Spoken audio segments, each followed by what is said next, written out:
Hey, welcome to Parents Under Construction podcast. We're so glad you could join us. I'm Michael Jarquin, and my friend and mentor, Dr. Ed West, are recording our conversations for the purpose of supporting Christian parents with biblical solutions to child rearing. Our goal is to provoke parents to change ahead of their children. It is what is necessary for this thing called parenting that God has mandated. Again, welcome, and we hope you get something out of these discussions. It's true. I could tell you that I've seen the shepherd use the stick to walk, and I've seen the shepherd use the stick to point to where he or to guide, right? Maybe they're going to the right, and he'll put his stick to the right and then push them to the left. It's quite incredible to watch a shepherd with his sheep. I never realized that sheep were so intelligent, that they had this bond with their shepherd. The shepherd could whistle, and the sheep would pop its head up and look for him. And if there was something in the way, they would jump over it to get to him. You know, what you just said, I'm not picking a fight, but what you just said reminds me of a moment when I was at a Scottish Games here in Charleston. There was a demonstration of a shepherd with a sheepdog and a sheep. There were probably 10 sheep in a field, and the shepherd with a sheepdog. And the shepherd made almost no signal or noise that I could perceive, but the dog was quite aware of whatever it was the shepherd was up to. And the shepherd would make a little slow whistle or some kind of a little signal, and the dog would just take off and disappear almost, crawling around on the ground, sneaking around behind the sheep and doing all kinds of stuff. And then all of a sudden the sheep start moving. And they move this way and move that way, move this way. And boy, you know what? They're all in a little pen. All the sheep are in a little pen by this one dog, but the shepherd is giving little signals to the dog. And they all end up in the pen. Afterwards, I went over to him and I said, how does this work? He said, well, I get the mother of the dog, puppies, delivers the puppies when I'm present, and I hold the puppies, get to know the puppies right there at the very start. And one or two of them bond with me. Some of them don't bond with me. The ones that don't bond with me will be the ones I sell. But the ones that bond with me, I stay with. And I just hold on to them, and I see them every day, and I work with them every day. And they get to know me. They get to know me. And they know what I want, and they just do what I want. They figure out after a while how to do what I want, and then they just do what I want them to do. I said, and so the sheep now are you do this over and over with the sheep, of the dog running out there and chasing them around and getting them all herded up and getting them in the pen. I said, do the sheep learn after a while, why don't you just go to the pen? You see the dog coming, you know where you're going to end up. Why don't you just go to the pen? And he looked at me like I was not that smart. And he said, sheep aren't that smart. He said, they're just sheep. It's the dog that knows what's going on. The sheep don't know what's going on. The sheep end up doing what the dog wants them to do, but the sheep don't figure it out. They just do it. And that sounds like an 18-month-old. An 18-month-old doesn't know what's going on, but he can do it. He can do it, but you have to work with him. You have to stay with him and work with him. Well, I think some common theme between what I said about sheep and what you said about the dog and sheep is there's an important bond. Oh, yeah. Without the dog, there's a bond with the sheep, but it sounds to me in your story that the bond between the dog and the shepherd was a way to manage. Absolutely. The bond between the shepherd and the dog was the critical dynamic. It wasn't the rest of it. It was the bond between the dog and the shepherd. And I think this is something even new moms don't realize, or even new dads don't realize how important the early stages of bonding with their child is. I know as a father, I had no idea. And I can see the differences in my children when I began to get a clue. That I have stronger bonds and relationships with the ones that I was present for more when they were younger. And that's very common, that foster children and adopted children after a few months of age or 2 years of age or whenever it happens don't have the advantage that a baby born into the family has. Now, of course, the advantage may be lost because the parents don't take the time to bond. But let's say that it's in a usual state of day after day, month after month, a newborn baby growing up in the family. The bond becomes very strong, and it becomes the critical dynamic that results in behavior being modified by the parent through direction, because the child wants to please the parent, not because the child's being beat up by the parent, but because the child wants to please the parent. Now, this takes a while. I'm talking about several years at least, right, where the child becomes aware of the fact, I could make my mom happy by doing this, and it matters to me that my mom is happy. I care about my mom, right, and this is how I make her happy, is by doing what she says. Yeah, I think about my youngest child, that we have that sort of relationship. Yeah, when there is conflict between us, it doesn't last long. No, it comes to apology. Because it's too hard to hold it. You want to get it behind you. You don't want to have this between the two of you.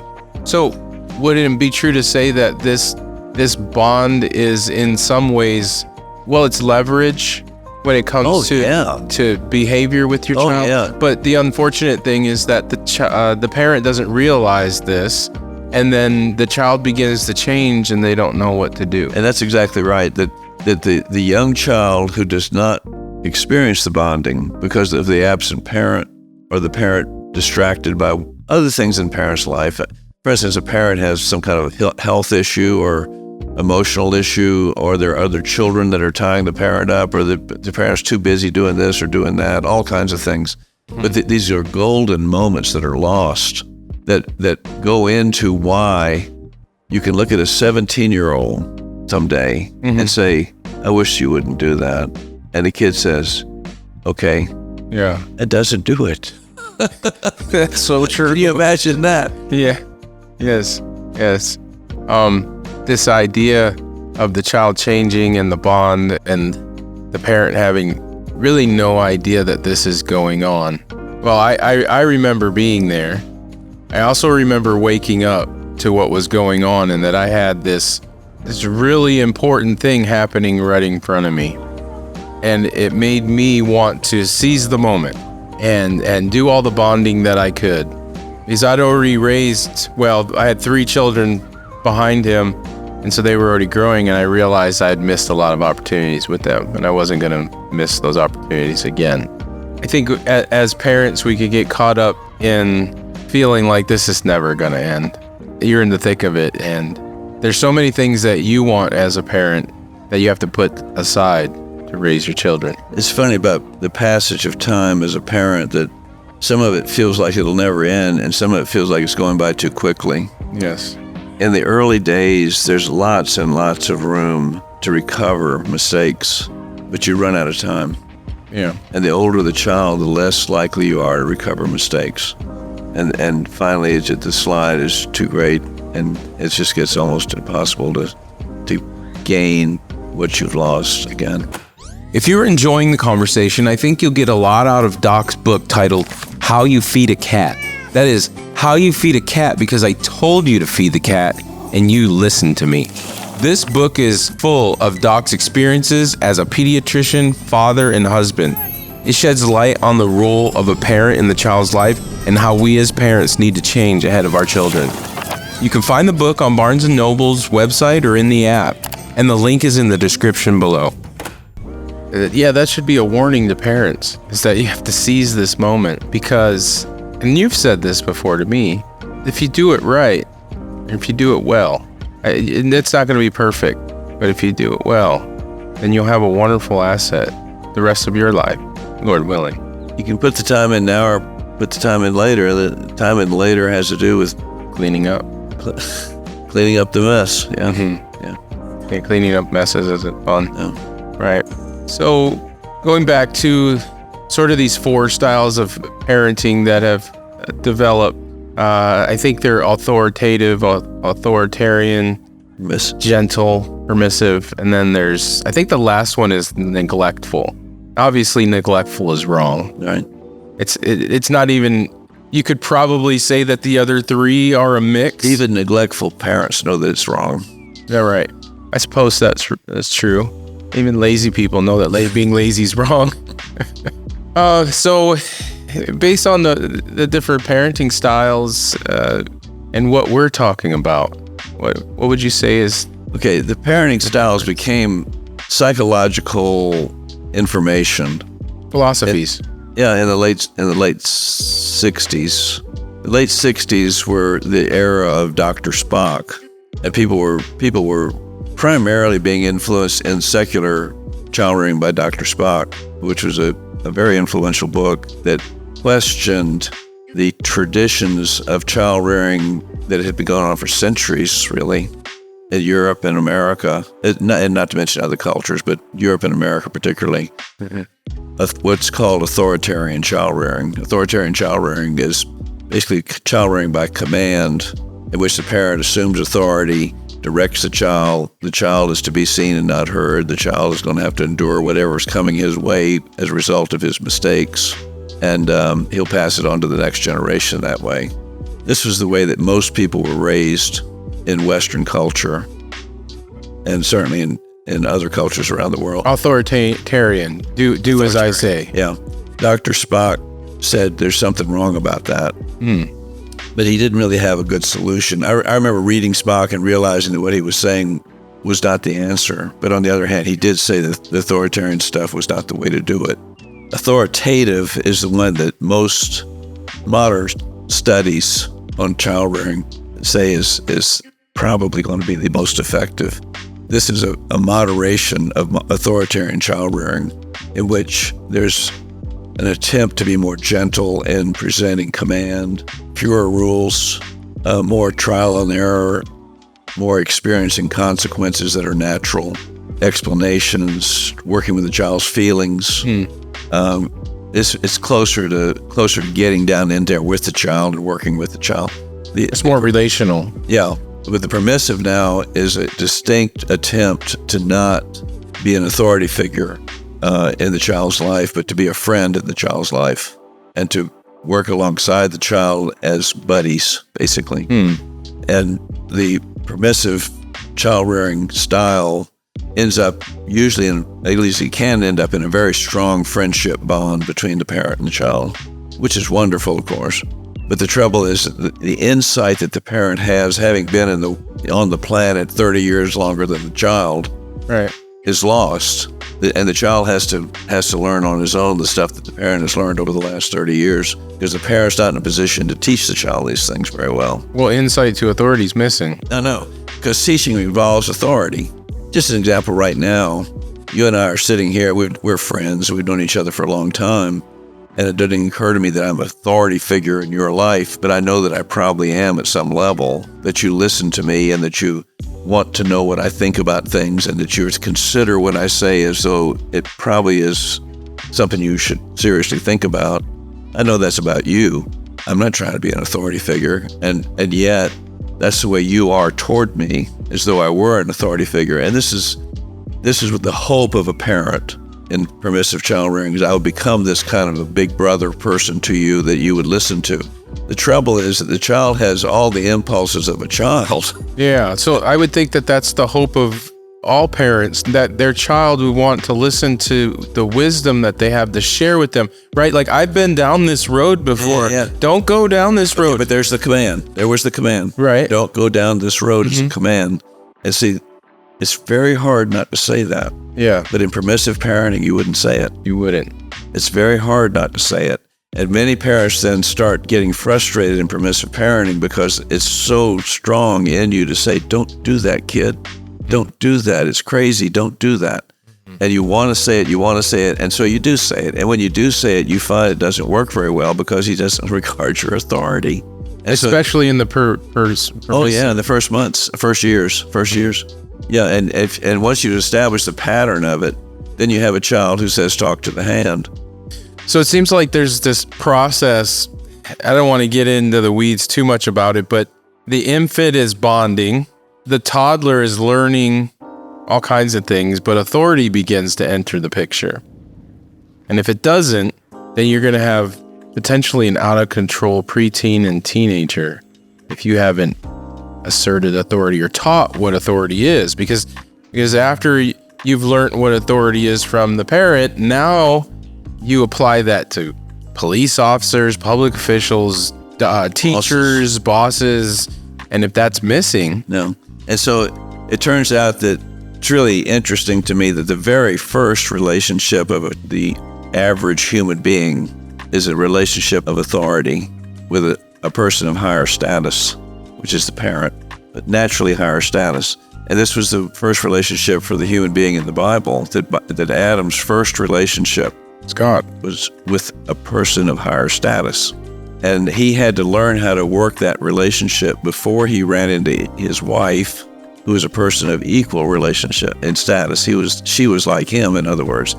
He made them both male and female at the level of saying, at the level of status, they were of the same status. Of course, the biblical instruction on the place of a husband in a family, I'm not talking about that right now. I'm just talking about human beings basically are human beings with each other, but with a divine person, you're the subordinate. So there might be this tendency for a Christian parent to be attractive to the permissive, more gentle parenting because they're a quote-unquote Christian, but not having this understanding of the Bible. There's this lack that the Bible first introduces authority into a person's life, that this is one of the first relationships. You get the impression that it's pretty strong in the Bible, both for the Old and New Testament, that the parent has responsibility before God, the creator of the children. Yes. To be a steward, to direct the child in the right way to go. This is pretty clear in the Bible, in both Old and New Testament. And this direction, you are to direct your child in the right way to go, means there's an accountability someday, I think, that I think I'll have to answer the question from my creator. So tell me how you directed your child. That's what I think. And I have an accountability here. And it's a very serious thing. This is how authority typically works, is there's a structure of authority where someone's in charge of someone else who's in charge of someone else who's in charge of someone else. And I'm in this system as a parent. I have someone under me, but I also have someone over me. And I have accountability to the one over me, and I have responsibility to the one under me. And that's where I live.